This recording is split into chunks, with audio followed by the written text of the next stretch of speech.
Hello বন্ধুরা, welcome my vlog মমদীপা vlog. আশা করি সকলে ভালো আছো আর আমরাও ভালো আছি। তো হালকা একটু ঠান্ডা কাশি আবার শুরু হয়েছে, কারণ ওয়েদার চেঞ্জ হচ্ছে আর এটা তো হবেই।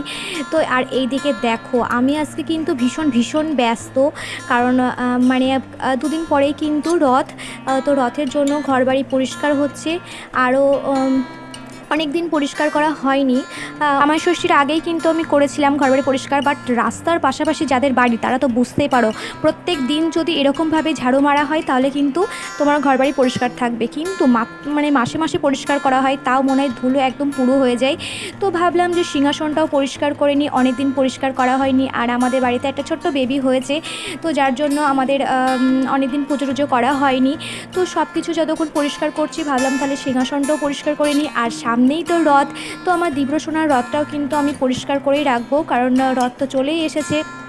আর এদিকে দেখো, তারপরের দিন কিন্তু ঘর তো পরিষ্কার হলো, ঘরের সোনা গয়নাগুলো আবার পরাতে হবে।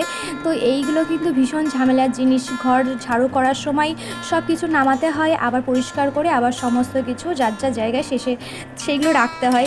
তো ভীষণই, মেয়ে মানুষের কাজের কিন্তু শেষ নেই। সারা দিন যদি তুমি কাজ করে যাও তাও কিন্তু তোমার কাজ হাতের ওপরে আবার চলে আসে।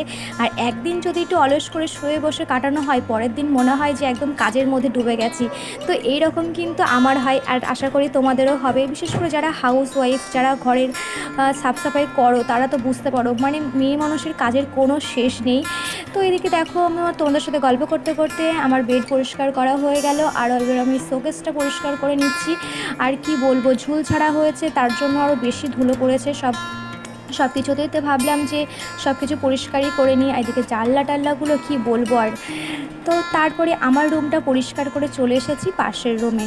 তো এইদিকে দেখো কি অবস্থা, আমার দীপ্রর মতো যদি দুটোটা বাচ্চা বাড়িতে থাকে তাহলে সেই বাড়ির যে কী অবস্থা হবে সেটা আমি কল্পনাই করতে পারছি। কারণ আমাদের বাড়িতে তো ওর জন্য সমস্ত কিছু বেশি নোংরা হয়, কারণ এই যে ক্যাথা বালিশ কোনো কিছু কিন্তু জিনিস জায়গায় থাকে না, সব কিছু একদম উলটপালট ঘুটিয়ে ফেলে।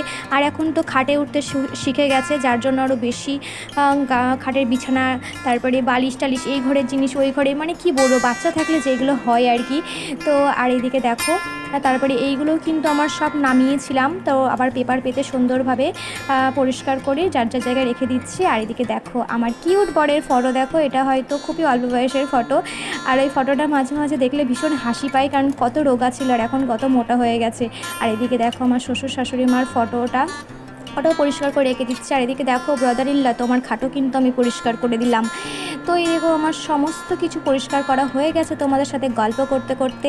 তো আমার এই ছোট্ট ভ্লগটা যদি তোমাদের ভালো লেগে থাকে তাহলে কিন্তু একটা লাইক করে দিও, যাওয়ার সময় কমেন্ট করতে ভুলো না, আর নিউ ফ্রেন্ডস হলে চ্যানেলটাকে সাবস্ক্রাইব করে দিও। বাই।